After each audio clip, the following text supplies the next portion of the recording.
What is going on? Maybe there's another hyena approaching.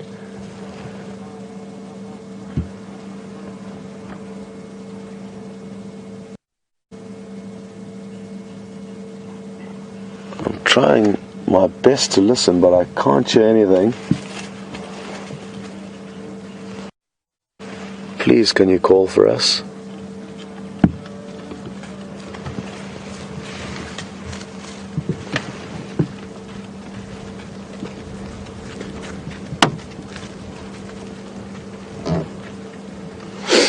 Okay, well, it could just be that the adults are moving off because they don't want the cubs to bother them.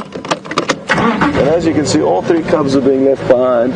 I want to try and stay with these adults then, see where they are heading off to. Like I say, it could simply be that they are wanting to get away from the cubs that are starting to play. Oh, this is going to be tricky to follow them. But let's try. Let's do our best to follow them and see where they go. It is quite thick and they're moving fairly quickly. But this could be fun. And they could also lead us to an interesting animal or an interesting scenario. So it's like, it'd be nice to know where they are sleeping during the day though, because now we can come and find them, even if the den site's not active. I'm fairly certain this is where they'll always sleep during the day.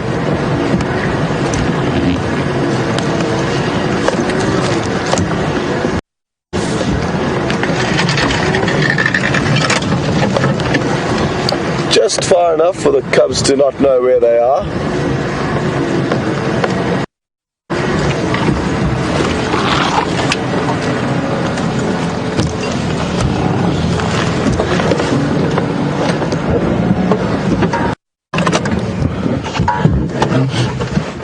And I can see there's 2 very sandy patches here that have been well worn, and you can even see now it's getting comfortable in a little depression that it obviously lies in most days. There we go, getting comfy. Little sandy blanket there, nothing wrong.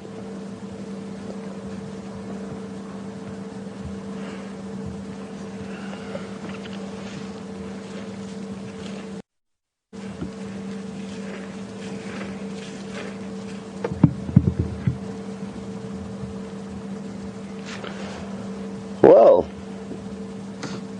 it seems like that's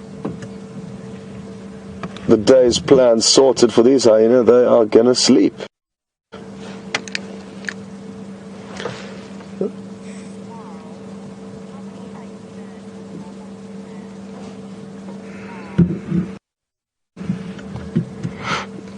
Just got a question through from Mol asking how many hyena is in a normal clan. A lot will depend on the area, Mol, and you get some clans that are huge. Oof. One of them just flatulated, and can you smell that, Brian? Yeah. Oof. And we are getting blasted with some very smelly fumes here as the wind is blowing towards us. Anyway, Mol, in this area the clans are quite small, and it can be as few as 4 or 5 adults. And it's interesting, though, we seldom see 4 or 5 adults at the den. In other areas of Africa, you may have clans up to 30 or 40 animals. So it will all depend on your area. But here in the Sabi Sands, the clans are small, and there's usually only 2 or 3 adults that we see at the den sites at any given stage. Whether there are other clan members that we simply don't see, I'm not sure. There's often different members coming and going, and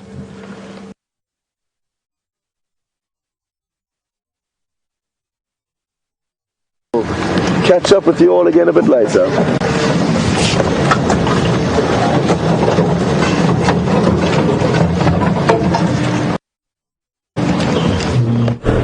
Hi everyone, we're on Twin Dams Road, almost approaching Twin Dams at the moment, and a lot of hippo tracks here coming from Gowrie Dam side all the way down towards Twin Dams. I'm guessing they didn't go to Twin Dams, they might have walked through the water maybe, but I'm guessing that the reason why these hippo came this way is to go to a bigger dam further south on another property south of us.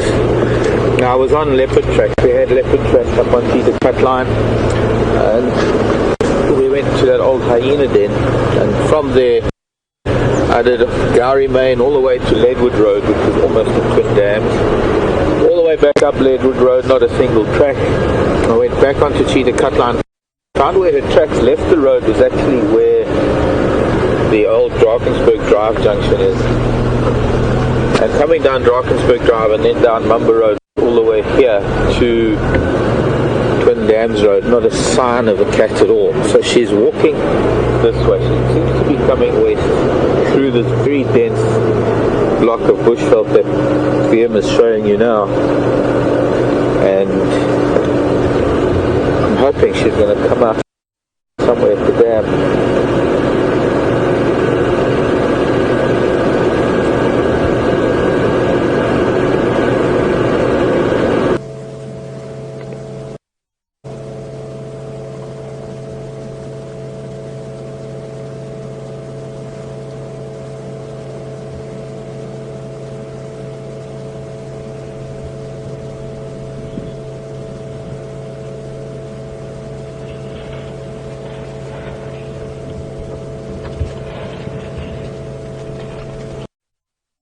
He saw something on the other side of the dam.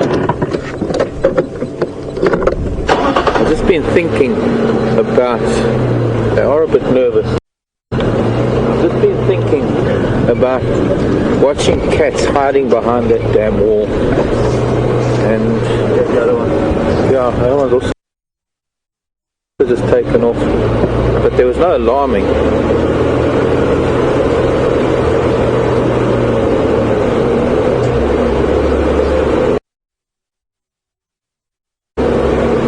They've run far. They've run right across the boundary.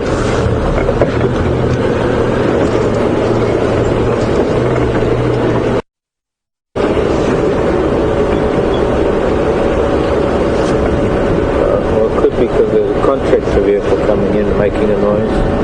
Two vehicles.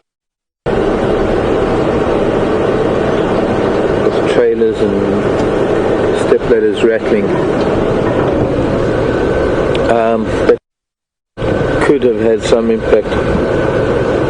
As that impala must have come over the wall, it probably saw the white of that vehicle.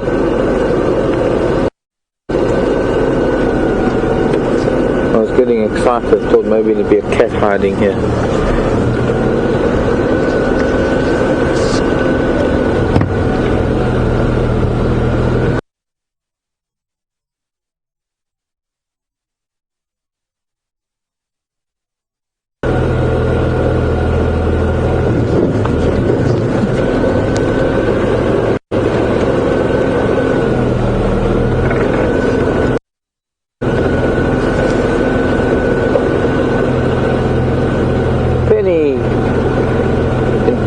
Does the lodge provide food for any of the animals? No.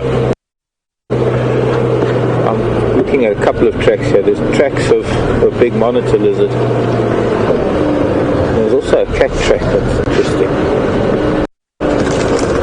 Penny, no, this is a very, very large national park. Millions and millions of acres of a national park. The nature here does its own thing. Animals find their own food.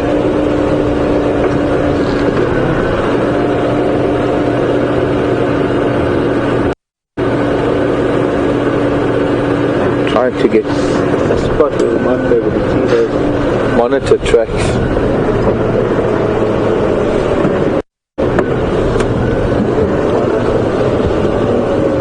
Let's see how it's dragged its tail.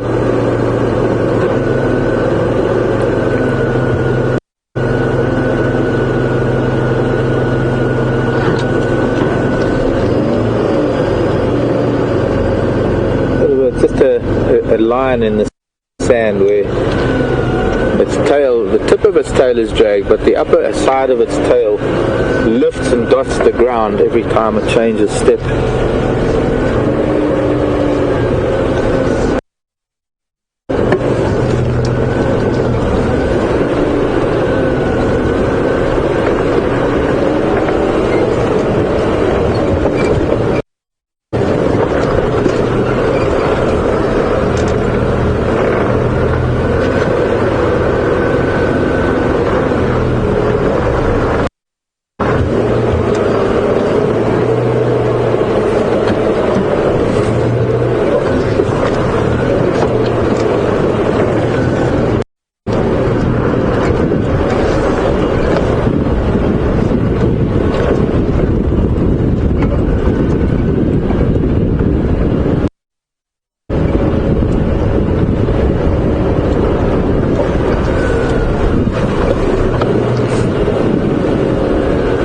Thing is that there are cat tracks here,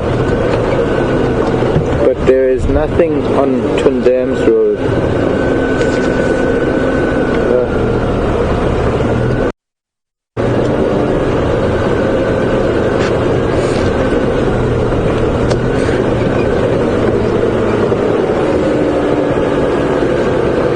We're sleeping here on the road. I can see the mark from his tail. I'm wondering if there wasn't maybe a cat here when that impala came over the wall, but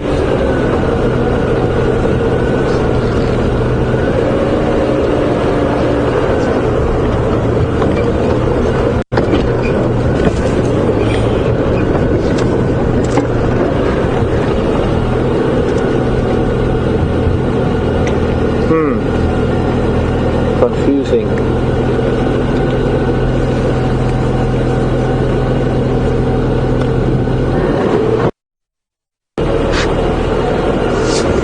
Morning, David in Michigan.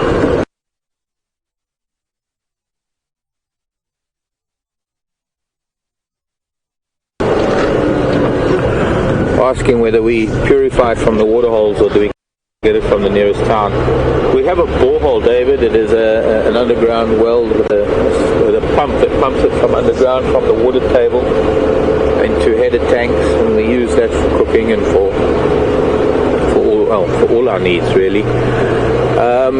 Doesn't really need purifying, but it is very high in lime. It's got a slight taste to it because of the lime in the water, and so we do get our drinking water from Hoedspruit. It's not the nearest town, but it's the nearest town where it's possible to get this kind of water. It's water that's been, I suppose purified is a term that could be used. It's water that has been through reverse osmosis, ultraviolet light filter. I think everything's taken out and then stuff's put back in.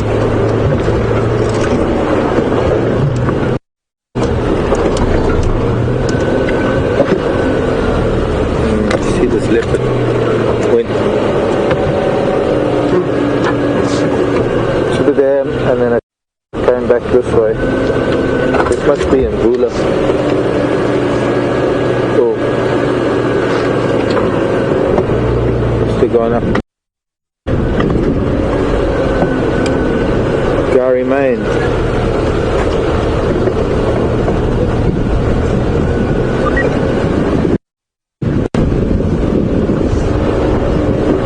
That's why I didn't see his tracks. That's got to be in Bula. The biggest leopard tracks I've seen in a while. And once again, being teased, second to none.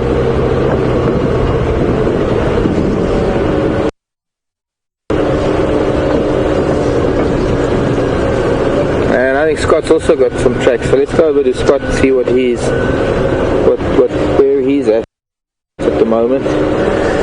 I'm going to head back to Gary, Maine, and try and head back up Gary, Maine, because this cat might be up there. I haven't heard anything on the radio.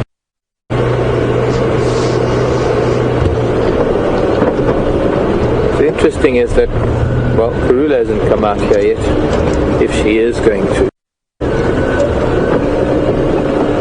I'll see you later. I need to take some layers off as well. It's starting to warm up a bit.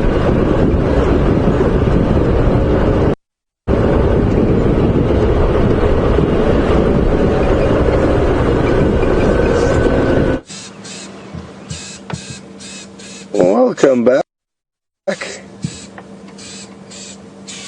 And this impala doesn't look like he's in the best shape. His tongue's even sticking out his mouth, I think. And you may be able to notice that. Ah, there's another impala, and now he's feeling sorry for himself. It is the rough.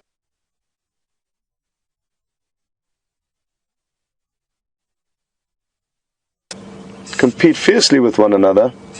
It's looking very intently in towards a termite mound where a few rattling testiculars are calling, and it's just making sure that the rattling testiculars aren't alarming at a leopard or any potential threat to it, and that's why it's very poised and focused in the looking in the direction of these little birds, which are calling just over to our right on this termite mound. They're tiny little birds that you may just be able to see silhouetted at the top of this bush.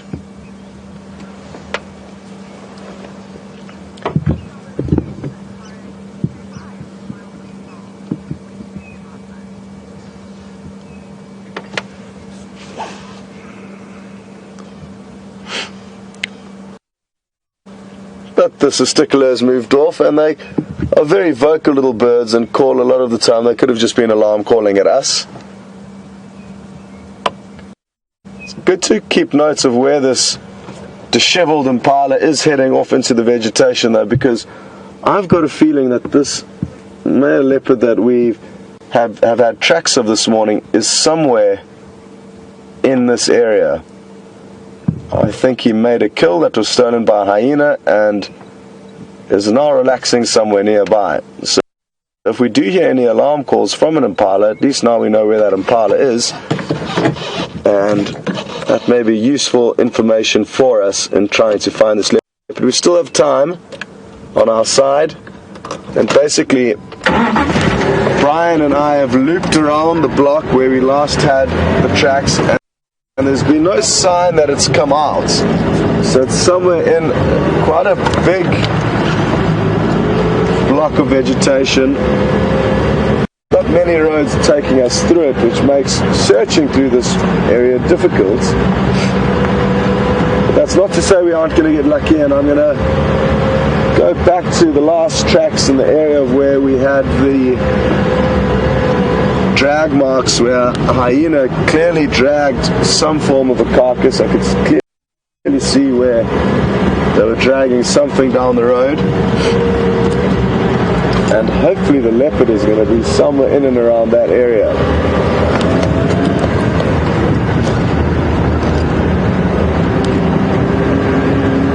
What may have happened is that the hyena may have stolen the kill from the leopard may have stolen it back and have a portion of it up a tree. There are many different variables that can happen when hyena and leopard are interacting, and that's why I just want to go back and search a little bit more closely now that we've established and are fairly certain that that leopard is in fact still in this area to our left. I could be wrong, man. At any point the leopard may have just walked straight across the road on a relatively hard patch of sand, making it difficult to see its tracks. But it is worth our while going back into that area.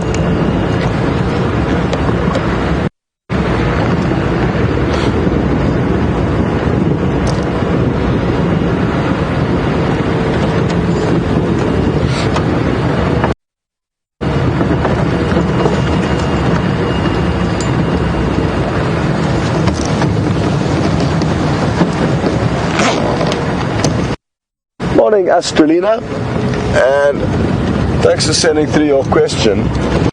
Astralina's noticed that there's not as many flies buzzing around our faces. as they are when it's hotter.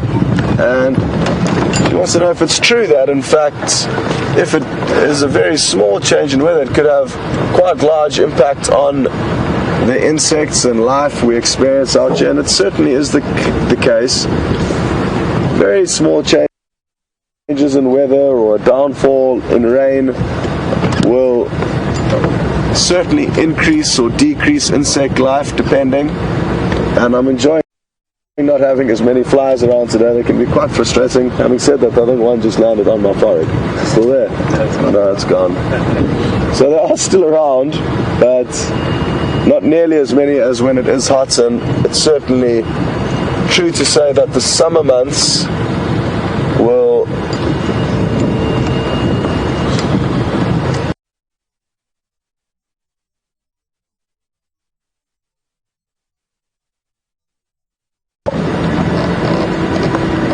I think that the leopard is somewhere down in this little riverbed that runs to our left. And what I'm going to do is I'm going to suggest that you head across back to Mark so I can quickly try and comb through this little area in the hope that we may find the leopard here.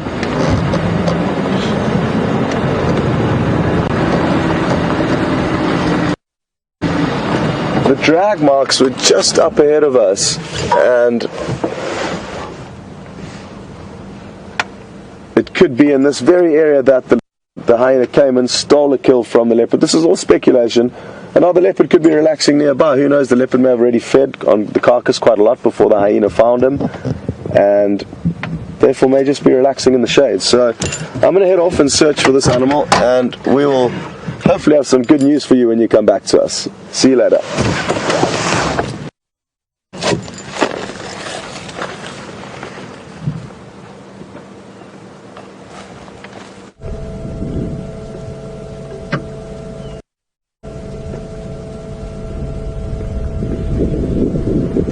A morning flower for the ladies, and interestingly, one of the few flowers that is still out at the moment is the senna. Used to be called or was part of the cassia family, not acacia but cassia, and then they reclassified the cassias, and some of the cassias became sennas. If they had flat pods, they became a senna. If they had a round pod, they stayed in the cassia family. Oh, something moving. I think two little duiker or steenbuck just up ahead. I'm going to try and sneak forward. Now, leopard tracks I found coming off of Gowrie Main, turning into Twin Dams, and we must have gone down to Twin Dams and then headed back onto Gowrie Main, and all the way from Twin Dams we're now up near the top of the rise. We've gone past Weaver's Nest, and his tracks are still on the road, so I want to head further west and see where we can see if he's gone. We seem to be inundated with cat tracks that are on the edges of the property, leaving our boundaries. Where did those duiker go? They were right here. There. One. They're such crafty little antelope because they're so small. They have to be very, very adept at hiding, which they were until they ran away. Seemed to have been maybe a female with a lamb.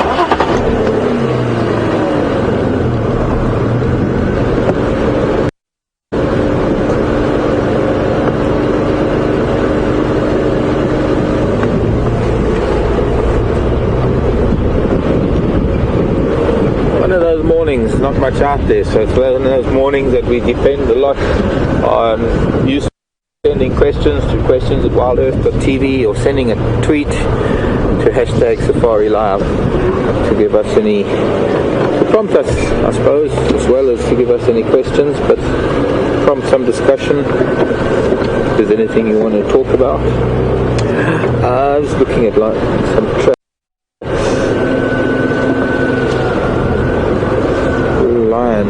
not fresh. Here's the leopards. Let's carry on and see where this leopard went. There have been so many there. Looks like he's back on the edge of the road. Every time it looks like he's turning off the road, he's just turning to face inwards. And then he comes back onto the road. There have been a lot of cars that have been driving up and down today. And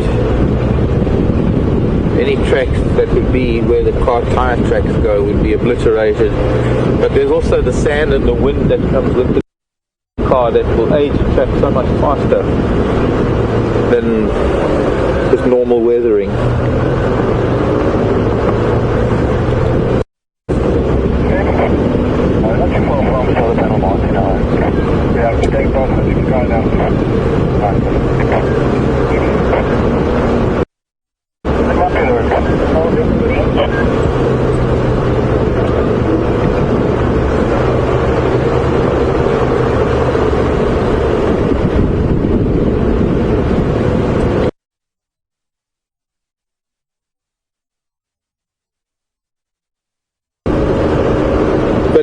This is the third boundary where there are cat tracks, and we are unable to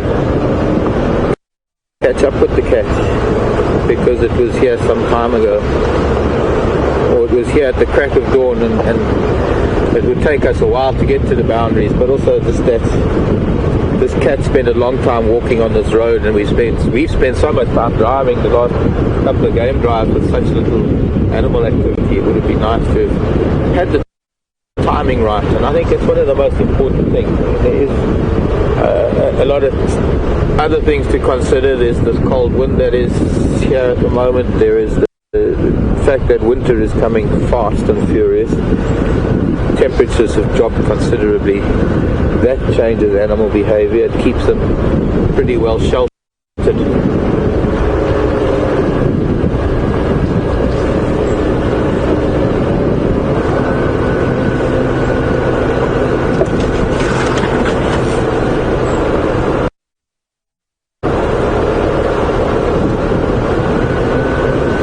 Morning, Lisa. Lisa wants to know if I brought any of my insect collection. I didn't, Lisa. I had a brief visit at home. It was very brief. I couldn't take my Land Rover. I got back from the Cape. My Land Rover had 3 flat tires from standing, and they obviously have a slow leak. I think we need to go into Spum Road because it looks like, pardon? Yeah. Is he there again? Yeah. Still heading west. Yep.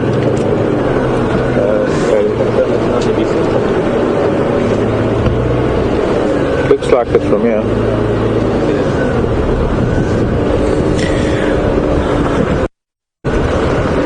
Yeah. Still heading west, same catch.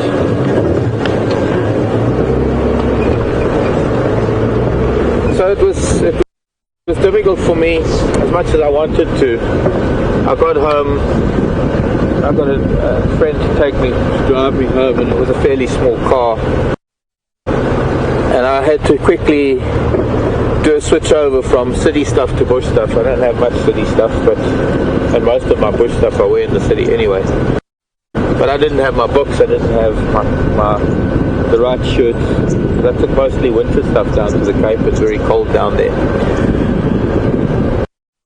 And then it started getting dark, and I was trying to hunt around in the clutter of my house, my bungalow, in the dark. Didn't have enough time to do things, to bring any of my insects. And of course it's just that time of the year now when there aren't any insects. The spiders, most of the golden orbs. I've seen 1 or 2 golden orbs that are still alive. They're not going to last long. A night like last night is likely to kill. And any cooler, now that it gets even cooler, that's also likely to kill them off. And they also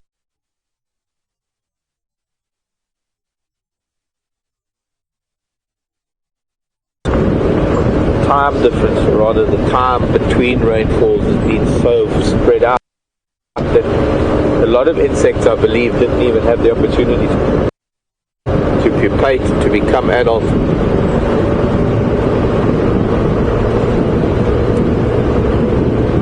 So it's going into a rather quiet time now.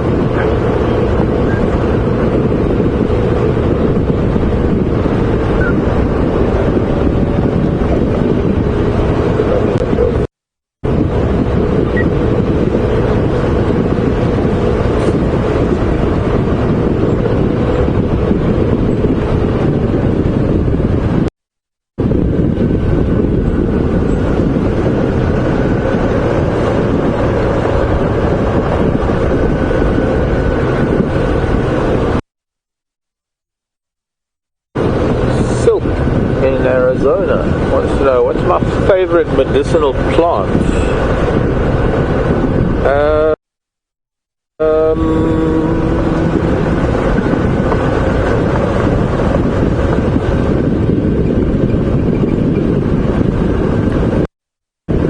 I suppose the neem tree. The neem tree, it has multiple uses. It can be used for anything. Known as the tree of 40 uses, and in Swahili they call it Arbaini. Arbaini is 40 in Arabic.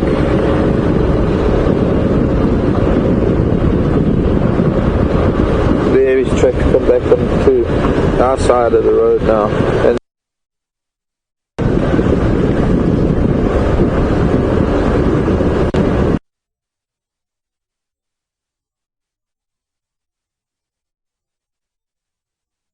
we don't get the neem tree here. Anyways, we're going to cross over to Scott. I'm still going to see where this cat went. He's venturing awfully close to Tingana's territory.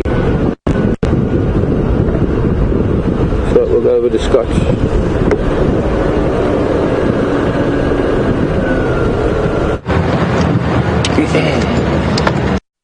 Welcome back, everyone. Sadly, my little escapade on foot through the riverbed, where my gut feeling was telling me there was a chance we could find that leopard, was a fruitless mission. Nothing was seen in there, no tracks, no growling, no spots. But at least markers evidently on the trail of another leopard, and if we do enough circles around this place, we will bump into one at some stage. Or any other animals for that fact. Even though we may be focusing on trying to find leopard, there's nothing to say that we couldn't bump into anything else along the way.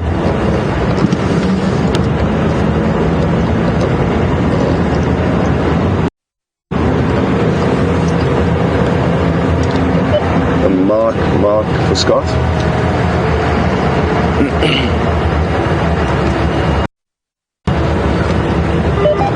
Go ahead, Scott. Marcus, can you give me an update on your tracks, please? The last I had of that male was heading west past the bush dinner sites, and there's also tracks of hyena dragging something along the road there, so I'm not sure if they may have stolen a kill from him. Either way, no tracks coming out on Rebecca's and Zoe's. Okay, copy. I've been on some rail tracks all the way from Twin Dams, their entire length of Gowrie Bay, and I'm now Triple M.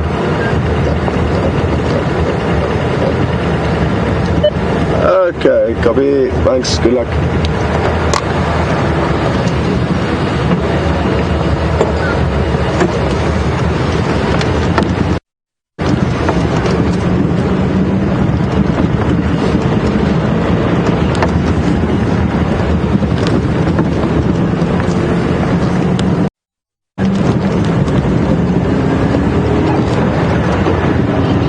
So, I think we've spent enough time here, and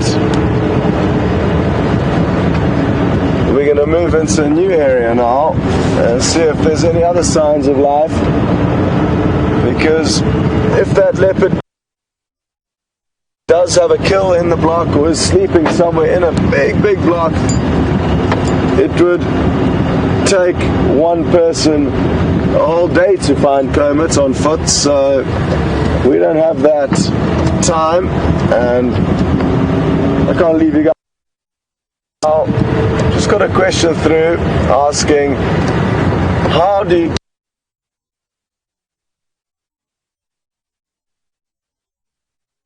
basically the clarity of the track? If the track is very crisp and clear,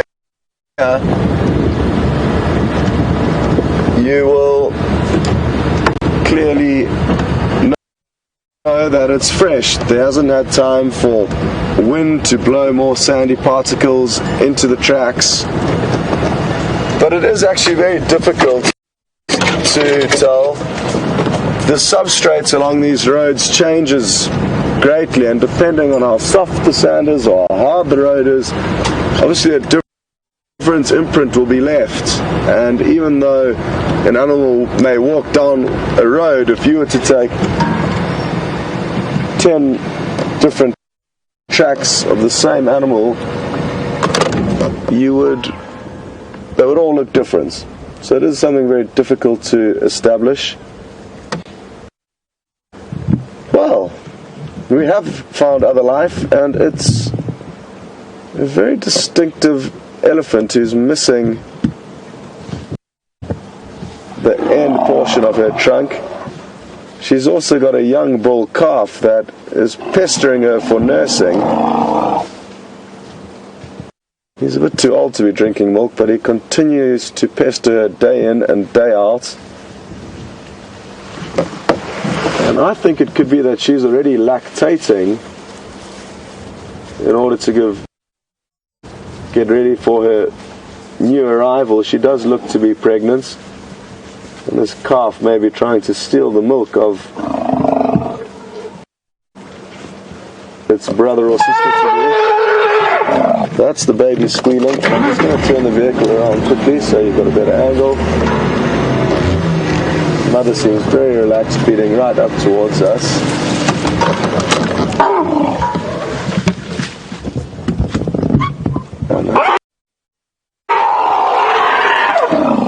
Come on, that is unnecessary. You're complaining like a spoiled little brat here. Not very becoming. No.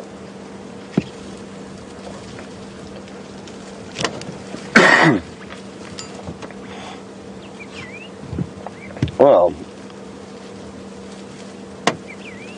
let's see if it takes its aggression out on us. It hasn't shown us too much attention over the last few days that we have been viewing this herd.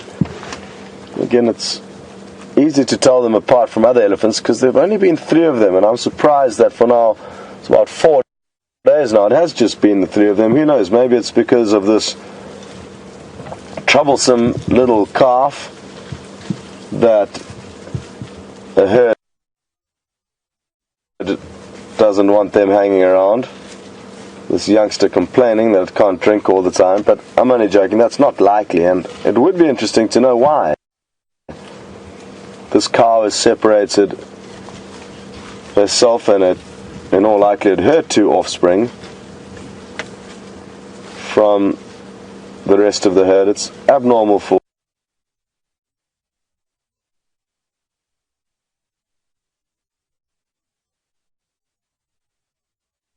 communicates infrasonically over many, many kilometers through vibrations.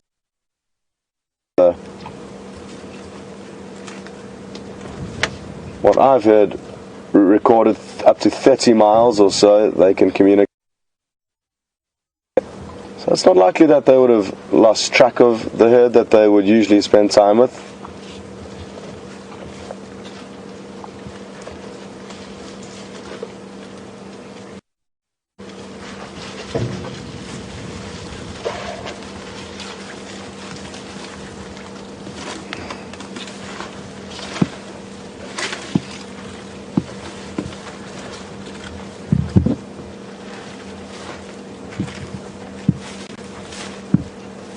Hello. I don't want to move the vehicle, so apologies for the radio antenna, but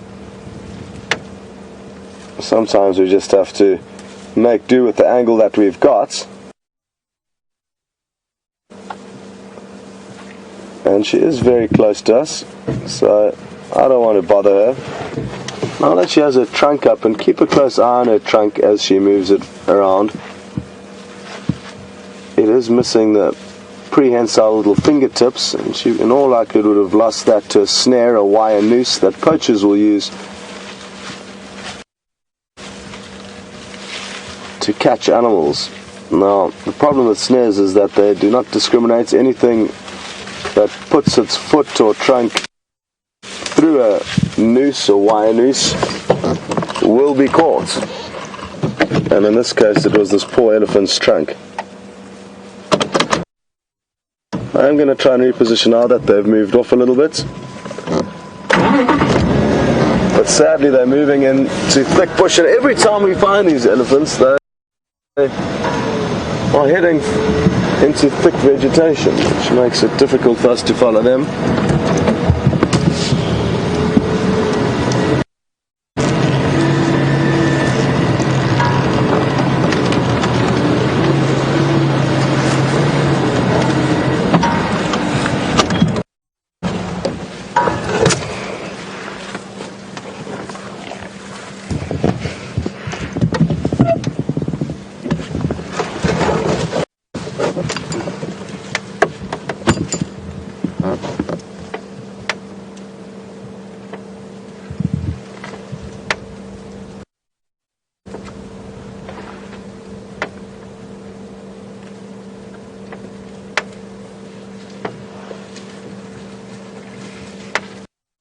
What has she found there? It's hard to tell through this thick vegetation, but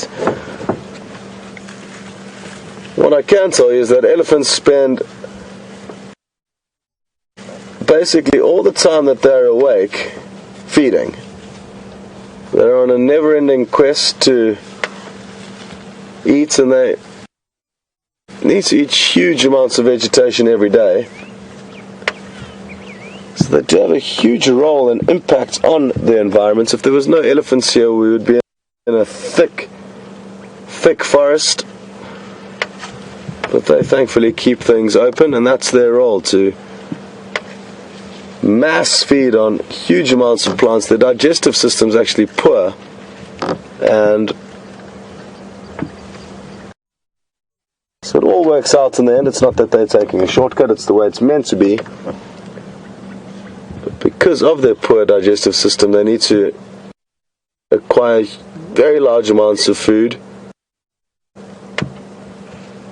This female, judging from her size, would probably need around 100 kilograms of food a day, but big bulls could require as much as 200 or 250 kilograms of vegetation every single day. And as they move, they feed. Well, that was a pleasant surprise, and thank you to Brian for spotting them. I nearly drove straight past them as I was looking at tracks on the road.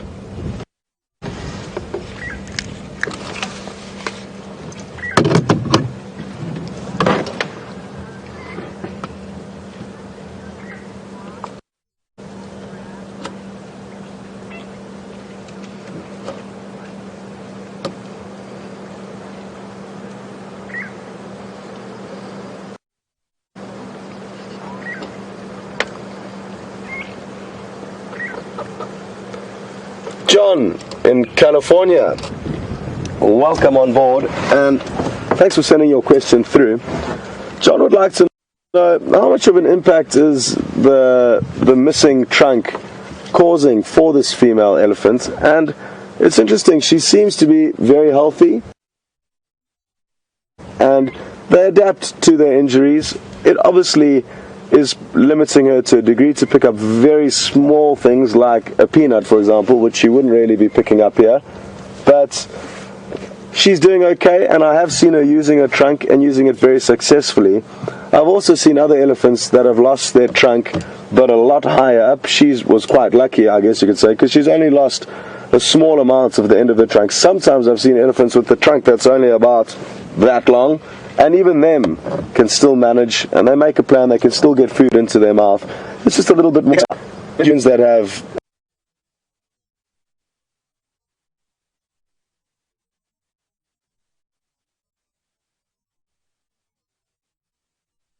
amputees or whatever the case may be that make plans and do things that we would think would be impossible.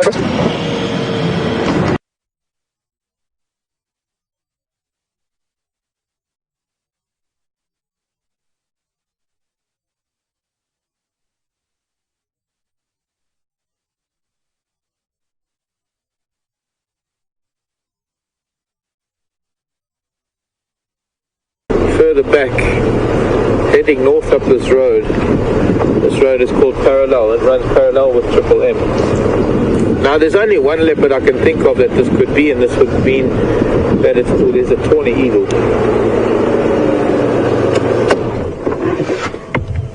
You know what? It's the same tawny eagle we had yesterday,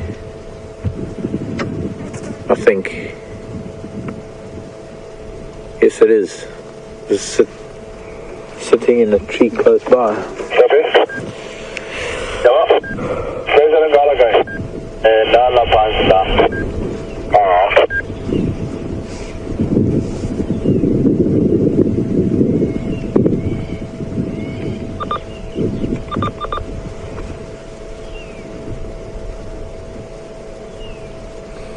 Probably been waiting for the weather to warm up.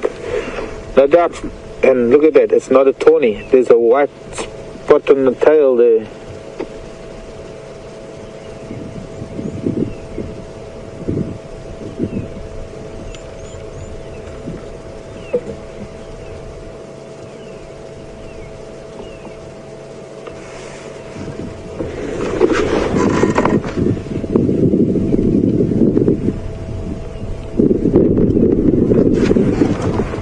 Different eagle. I just couldn't get it in my binoculars. I just couldn't follow. It was too far to the rear. So I'm just going to have to quickly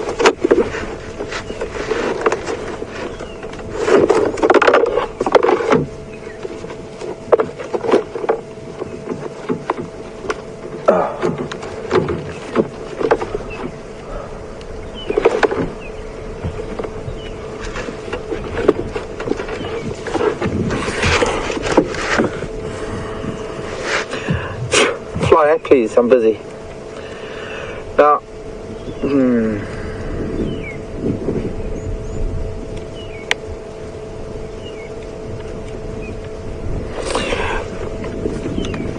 you see the white, like a lesser spot, I didn't see too much white in the wings. And the one thing it did have is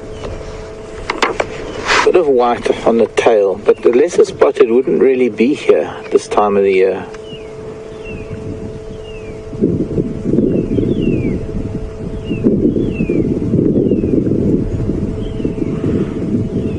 Because it should go back to the north of the Mediterranean after our summer. There's the tawny. The tawny doesn't really, I mean, I suppose you could have a pale patch on the tawny. And last night when we were here, I was so convinced it was a tawny eagle. And that's all it could be. The booted, lesser spotted, golden long-crested hawk eagles, and booted. The booted is the only other one, but it is such a smaller eagle, and it's just not likely to have been a booted. Also a migrant that wouldn't be here in our winter months. But a very unusual thing that as it turned, and this wind has only just picked up, but this is thermals that are starting to develop now with the sun starting to warm things up a little. And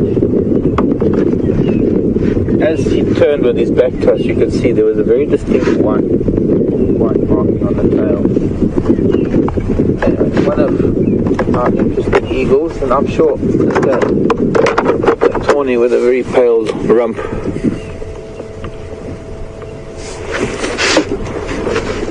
So, I'm going to continue on this road. I don't know how much of a chance we'll get of finding this cat, but I'm still going to follow its tracks.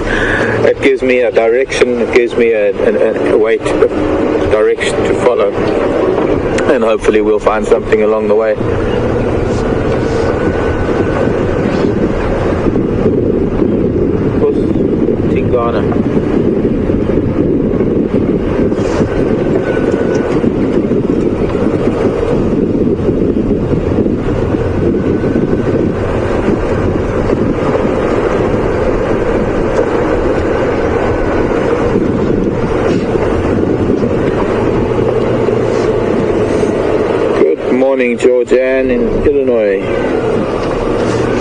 nice to hear from you, Georgianne.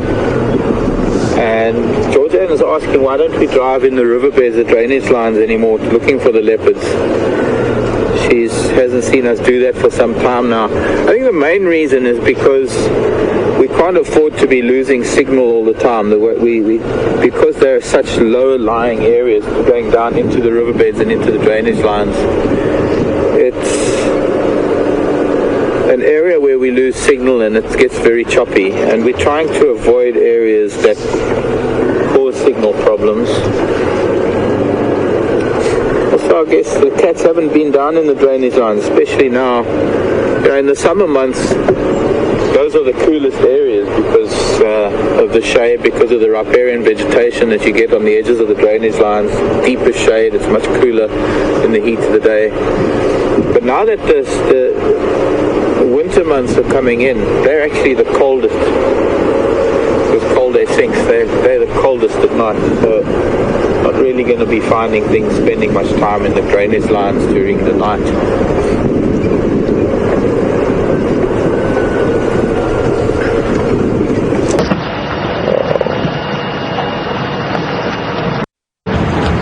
It should be.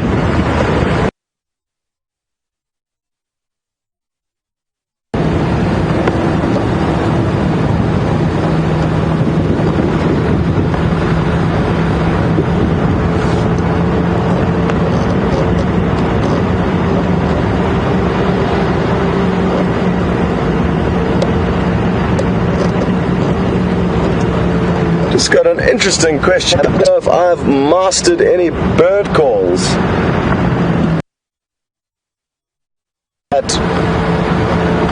Most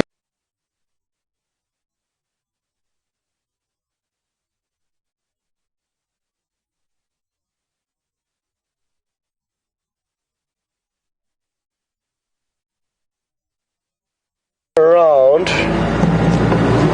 and try another road.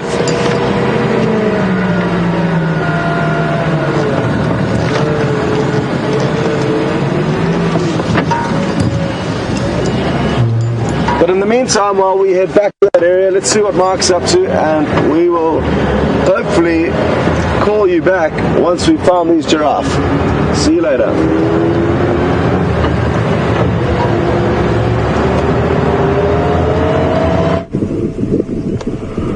Of course, she was standing in the open, and then as soon as we went live, she went behind the bush. And we're with a small group of kudu. Welcome back. Our first animal of the morning, other than the impala rams we saw earlier. Just remembered, impala rams. Small group of kudu. There's a young male that's about the same size as these adult females. He's probably only about a 2-year-old. And I think that's him you've got there now, just his rump. Maybe the son of this female, and then there's a she's got a calf just behind her somewhere, hiding in the bushes. That's the calf. Over there. But it's funny how if you don't stop and look at them, they'll stand in the open looking at you. But as soon as one stops, they tend to hide away. I'm going to try and change position a little bit to get a clearer view. This is one of our largest antelope. The largest antelope we're likely to get here is the kudu. There is a bigger antelope than this, known as the eland. It's a cousin of the kudu. There's even a fifth one, but I think she's going to be our best bet. Now she's very deep in that one, but this female is a young male. See if we can get a clear view of her from this angle. Mrs. Kudu, just stopping by to say hello. Find a little window like this.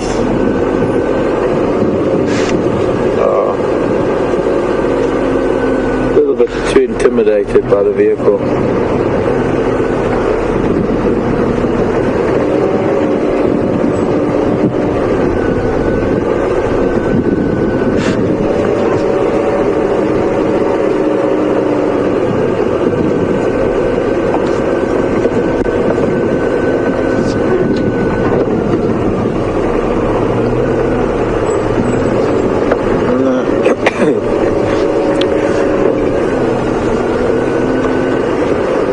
I'll go back again and see from another angle.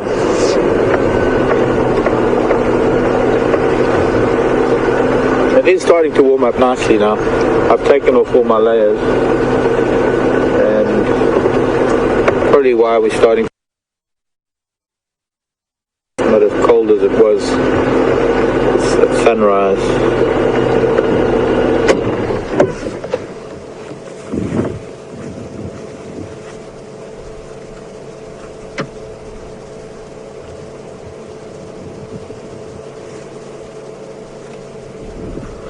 Predominantly a browser, but kudu are somewhat of a mixed feeder.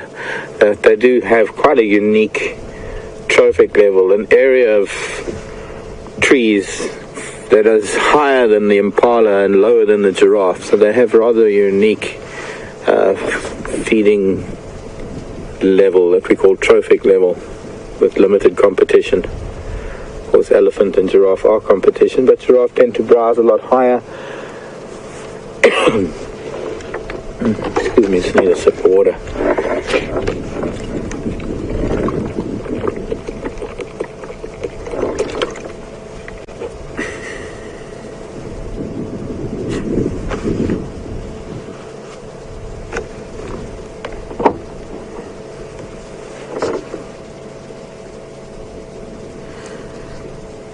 Hello, Gilly in Milwaukee. An interesting question, wanting to know, all antelope young called lambs, her white-tailed deer are a doe and a fawn, or deer and a fawn, and does it mean that if we call them lambs that they're closely related to sheep? It's probably the other way around, really, Gilly. Goats and sheep are more related to antelope than the other way around. But it depends on the size. Up till the nyala is the size of an antelope that we change from calling ewes and lambs and rams to bulls, cows and calves. For kudu we would call it a cow and a calf. For a nyala, though, for some strange reason, the nyala male is called a bull, but the female is a ewe, and the youngster is a lamb. Go back a little bit, see if we can see this calf. So anything bigger than nyala, we refer to bulls, cows and calves, even giraffe.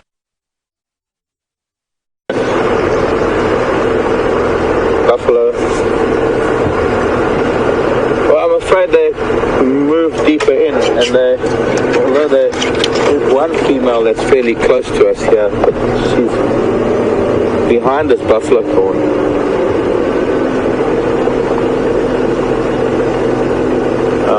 Now they're running off. You see, showing interest like that to the animals think that we're trying to catch them or something, because I'm going up and down trying to get better positions. To the animals, they don't understand that we just want to have a look. They're not as accustomed to the vehicles as lion. Lion are a different story. Lion and leopard. A lot of other animals behave differently. Kudu, warthog, a lot of the smaller antelope, baker and steenbok, very much the same. If you just drove past, they'd stand and watch you, but as soon as you stop and look, even on foot, it's the same thing. I've been on foot where we've walked past kudu, and I say to people walking with me, don't even look at them, just pretend they aren't there, so that we can get to a position where we've walked beyond them, and then we can sort of stop and turn around and look back. But if you're walking towards animals, especially kudu, and you don't know that they're there, if you stop and you look at them, they immediately think that you're aiming at them for hunting purposes, because that's only really why something would look at a kudu like a lion or a predator, anything with eyes on the front of his face. No other reason.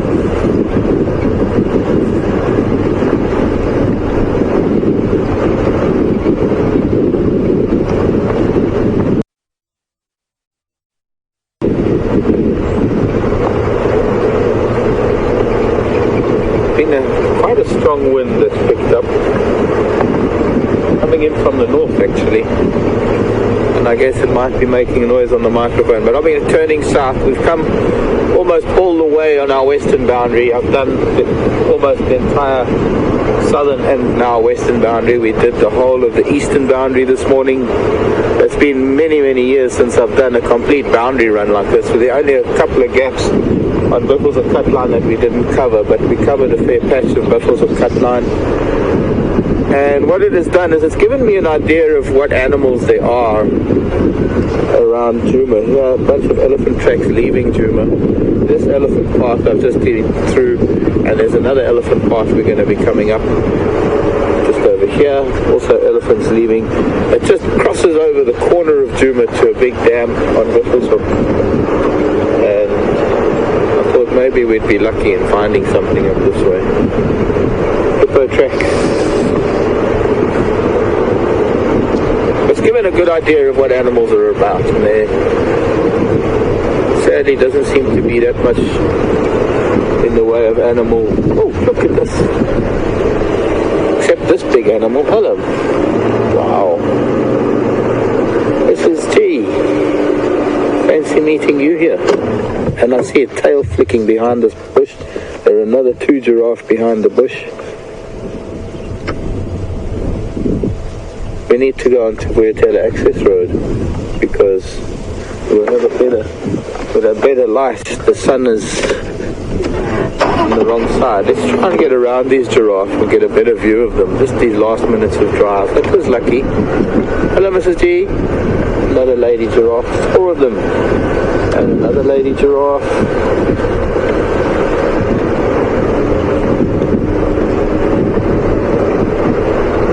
This tiny little corner of Djuma.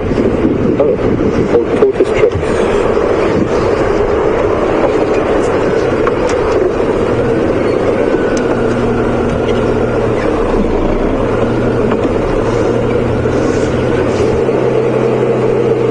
Drag marks, or we'll have to investigate that.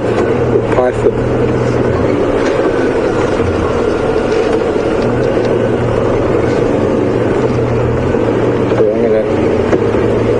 Come back to that, but there's some very strange drag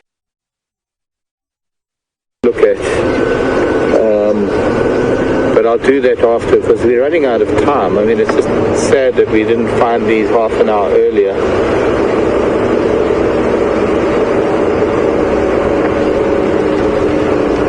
Morning, ladies. Mind if we come and say hello? Just for the last few minutes of drive.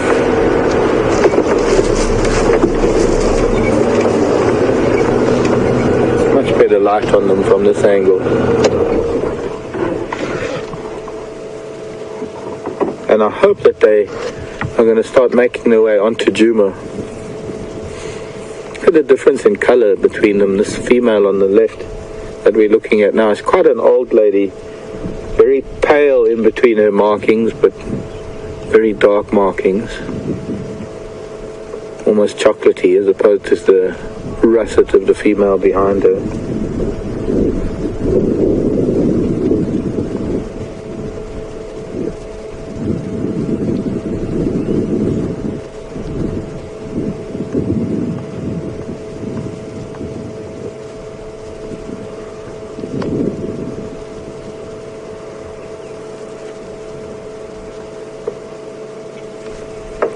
Quite an old lady.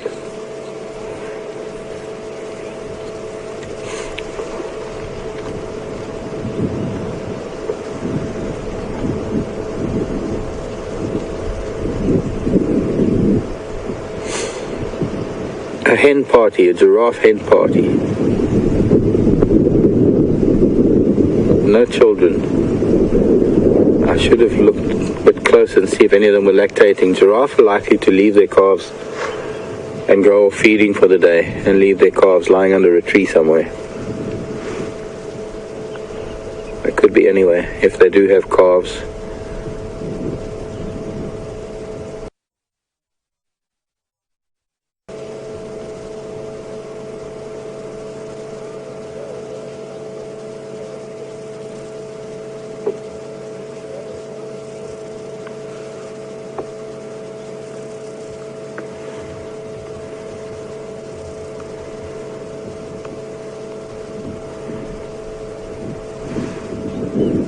Well, thank you for joining us this morning. We've had an interesting morning following tracks. Sadly, none of them have provided us with the culprits who left the track behind, and I'm just going to have to hire new ones because these ones certainly aren't doing their job. But I hope maybe this afternoon, 3 o'clock Central African time, we'll be heading out again, and between Scott and myself, I'm sure we'll be able to improve on this morning. My name is Mark, VM's been on camera, and from Scott and Brian on the other vehicle, the girls in final control, Nikki and Tara, from all of us at Wild Earth, thank you for your participation in this morning sunrise drive. Goodbye. Lots of love.